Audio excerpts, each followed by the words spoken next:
Olá, boa tarde, boa noite, meu amado irmão, meus amados irmãos e amigos que estão nos ouvindo nesta noite, noite de domingo, onde estamos realizando o nosso segundo culto pela internet. É uma alegria estar com vocês, a gente poder junto aqui parar um pouco as nossas atividades para poder adorar ao Senhor, para cultuar cada um na sua casa, junto com sua família, louvando, adorando e também agora poder ouvir a mensagem. Deus os abençoe nesta tarde e noite, não é isso?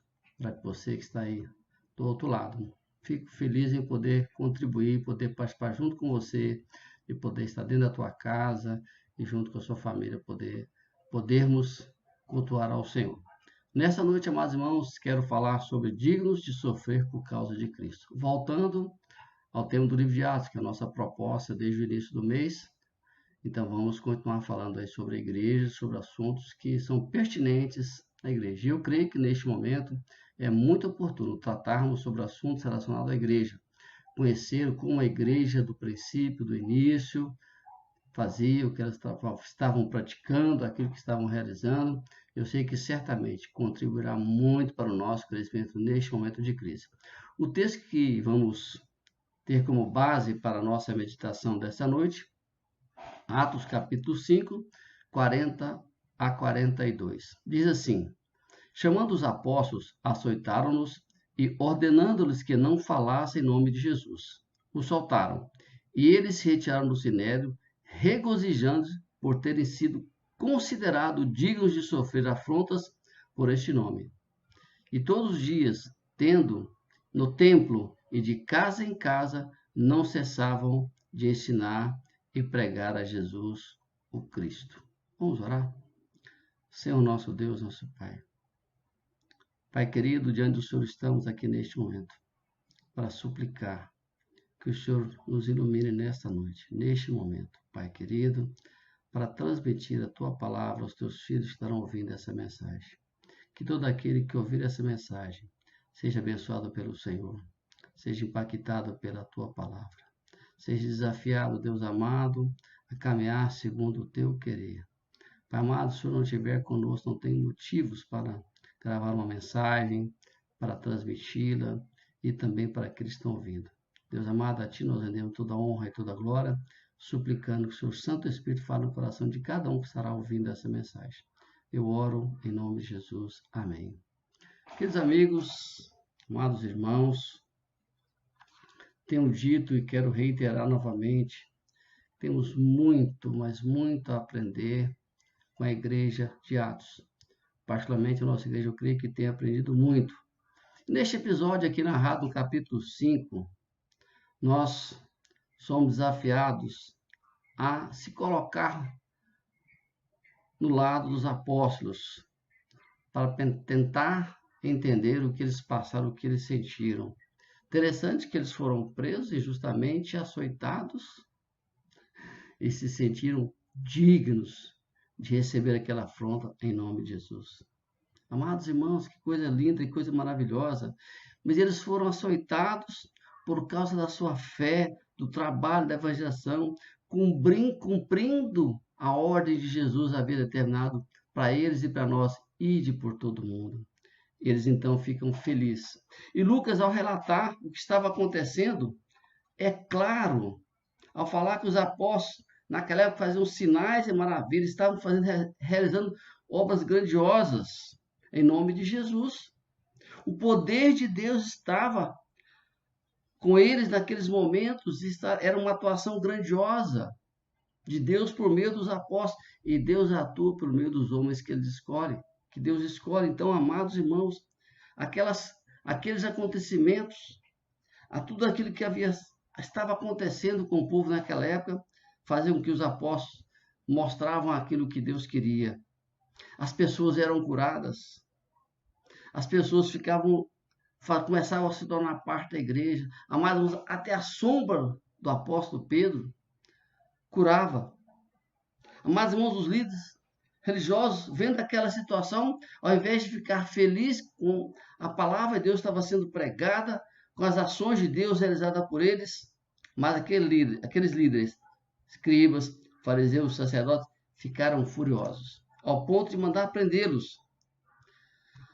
Mas no outro dia, quando foram buscá-los na cadeia, não os encontraram lá, porque eles foram tirados por um anjo por uma forma miraculosa. Algo espantoso e grandioso foi aconteceu naquele dia. Sabe onde é que eles encontraram os apóstolos? Eles estavam no templo ensinando a palavra do Senhor. Veja que haviam sido presos por esta palavra. Haviam sido açoitados por falar o nome de Jesus, mas não deixaram de pregar. Foram levados mais uma vez ao Sinédrio. E Pedro não se intimidou, porque o Filho de Deus não se intimida diante dos homens, quando está com o poder de Deus sobre a sua vida, quando está servindo a Deus. E ao falar e ao engrandecer o nome de Deus, os enfureceram de uma forma tremenda, ao ponto de querer matá-los. Os líderes queriam matá-los de uma vez, vão acabar com esse pessoal que só fala o nome de Jesus. Mas havia entre eles um grande líder, chamado Gamaliel, um fariseu, doutor da lei, muito respeitado. Ele era venerado pelo povo judeu. E ele disse uma coisa interessante. Disse assim: ora, irmãos, vamos nos acalmar, pois antes deles não se levantou Teudas, dizendo ser alguém, mas tudo acabou em nada. Também Judas, a mesma coisa. Por isso, digo, deixa-os ir, porque se este conselho é de homens, logo se desfará. Mas se for de Deus, não podereis desfazê-la. Para que não aconteça de seres achados combatendo contra Deus, e concordaram com eles, e foram açoitados, e ordenaram que não ensinasse mais o nome de Jesus. Amados, olha que coisa interessante. Deus ali, eu creio que Deus usou Gamaliel para mostrar aquelas pessoas que eles deveriam ser soltos. O que isso ensina para a gente? Qual o aprendizado que podemos ter? Primeira coisa, amados irmãos, tanto naquela época quanto hoje, primeira coisa que a gente aprende, que ser cristão é estar na iminência do perigo. Veja que Paulo diz em Romanos 8,36, como está escrito, por amor de ti, somos entregues à morte todo dia, fomos considerados como ovelhas para o matador. Amados irmãos, é impressionante a percepção desses homens e mulheres de Deus. Veja que o apóstolo Pedro não se intimidou, ele se sentiu honrado por sofrer. Agora o apóstolo Paulo fala que nós somos considerados como aquela ovelha que vai ser sacrificada. Amado, de toda e qualquer situação, nós devemos sempre estar preparados. Devemos entender que nós somos levados muitas vezes à morte. Hoje é muito difícil ver isso, mas isso acontece mais em países que não aceitam o cristianismo, países muito fechados. Então, mas não, naquela época isso era comum. Mas também, quando nós vimos aquilo que Paulo coloca, que fomos entregues como ovelhas ao matadouro, ele também diz o seguinte, mas em todas as coisas, porém, somos mais do que vencedores por aquele que nos amou. Romanos 8,36. Veja, mais irmãos, ao mesmo tempo que estamos na iminência de perigo, Paulo considera que em toda e qualquer situação somos mais do que vencedores. Amados, nós aprendemos que ser cristão é viver uma vida com mais renúncias do que ganho. É aborrecer a vida presente, amando por vir.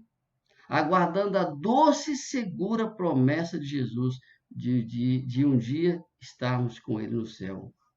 Amados irmãos, é maravilhoso a gente ter a certeza, a segurança que o sofrimento aqui dessa terra é tão insignificante perto da glória que seremos no céu.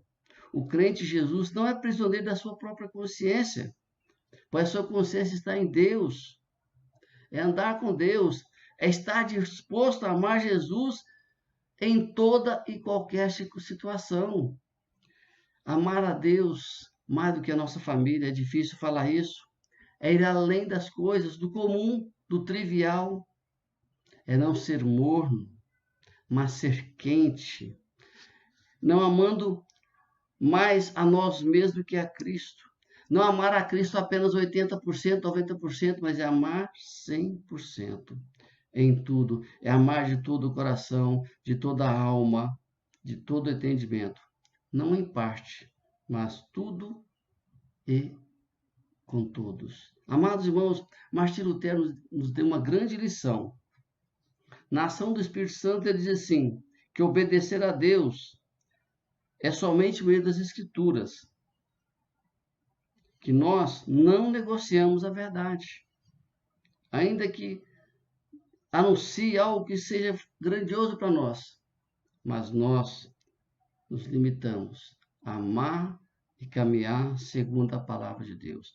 Que o ministro do Evangelho deve ser homens que não se vendem facilmente, que não são afetados por falsos elogios, porque quantas vezes somos elogiados de uma forma falsa para conquistar a nossa confiança e depois derrubar. Segunda coisa que aprendemos, amados irmãos, que o sofrimento por Cristo vale a pena. O que é o sofrer por Cristo? Esta é a pergunta. Ainda hoje temos igrejas que sofrem açoites em nome de Jesus, mas muitas são perseguidas por causa do Evangelho, mas não o verdadeiro Evangelho. Mas um Evangelho falso, aquele Evangelho que não faz diferença, a igreja não faz diferença onde está inserida, na comunidade que ela está, ela não faz a menor diferença. Amados irmãos, é muito triste porque ela perde a sua relevância. Ela deixa de ter sentido, não vai fazer falta na comunidade, não vai fazer falta na sociedade. E quando abre a boca, é para envergonhar o Evangelho, com a pregação água com açúcar, um evangelho falso, barato, frio espiritualmente, legalista, pesado e antibíblico. É uma vergonha a doutrina que eles têm divulgado pelos meios de comunicação. Mas afinal, onde estão os açoites? Onde está a relevância dessa igreja? Onde ela está inserida? Amados irmãos, vemos que os apóstolos não conseguiram ficar sem falar do evangelho, mesmo sendo ameaçados, açoitados, sofrendo perseguição, eles não deixaram de falar. Por isso, amados irmãos, nós temos que entender o que é o sofrer por Cristo. Vamos interromper e vamos começar logo em seguida a segunda parte dessa mensagem.